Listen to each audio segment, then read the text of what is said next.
অবশেষে অনুর নাচের টাইম এলো। মানে এখন দেখো ওরা স্টেজে উঠে গেছে, ওঠার পর ওদের ম্যাম ওদের সবাইকে সেট করে দিচ্ছিল যে কে কোথায় দাঁড়াবে।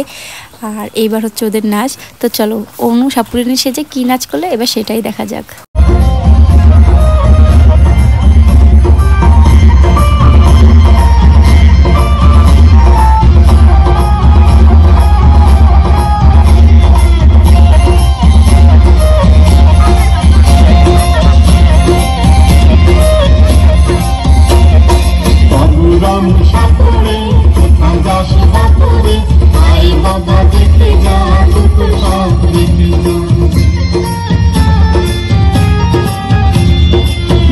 Rami Shapuri, Utadashi Bapuri, Hari Baba Dikhiga, Dukku Shapuri Kiga.